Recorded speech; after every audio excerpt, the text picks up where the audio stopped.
Iran's new supreme leader sends his first message. A US plane goes down in Iraq, and the biggest oil disruption in history. Here are the latest developments. The region is being pushed to the breaking point, and the consequences are cascading around the world. Iran's new supreme leader, Ayatollah Mujtaba Khamenei, has issued his first statement and is calling for revenge. But he didn't appear in person, and the message was read out on state television.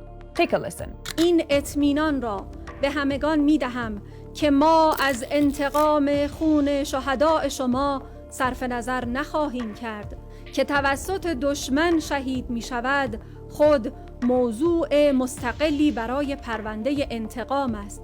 Khamenei went on to urge Gulf neighbors to close US bases.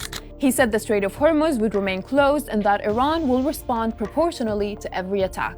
Unsurprisingly, it was a message of defiance, with no sign Iran would back down.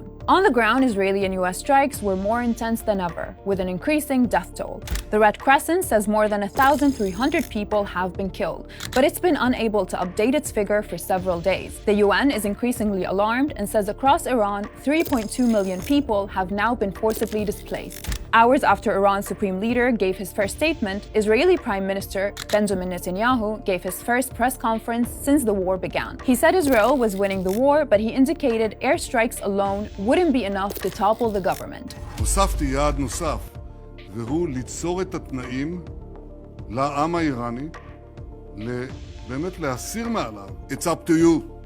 זה תלוי בכם.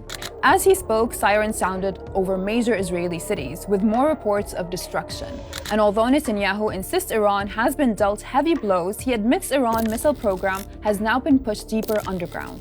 In Lebanon, the Israeli military is meeting to decide on whether to authorize a large-scale ground operation against Hezbollah. Troops are pushing deeper into southern Lebanon, and Israeli attacks are intensifying in Beirut. Nearly 700 people have now been killed and over 800,000 displaced. In Iraq, there's been a drone attacks on a base near Erbil, where international forces are based on a mission to fight ISIS.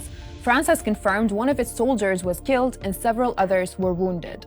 That happened hours after an Iranian-backed group said it shot down a US refueling plane in western Iraq, although the US denies it was shot down and says another plane was involved. In the Gulf, Kuwait, the UAE, Saudi Arabia, Bahrain, and Qatar have all reported more Iranian attacks. There's been further strikes on vessels around the Strait of Hormuz, and Iraq has announced the closure of oil ports following attacks off its coast a day earlier. There have now been 16 reported attacks on shipping in the Gulf and Strait of Hormuz since the war began. Those developments have sent the prices of oil soaring by 9% in a single day to around $100 a barrel. The International Energy Agency says the war is causing the largest disruption in history to oil supplies. But President Trump is doubling down. He wrote that as the US is the largest oil producer in the world, it stands to make money when the oil prices go up. And he's partly right, but it will be US energy companies that will profit and not consumers struggling with higher costs. President Trump is insisting the war will be over soon, but US intelligence sources suggest otherwise. One report from Reuters says there is consistent analysis that the Iranian government is not at risk of imminent collapse.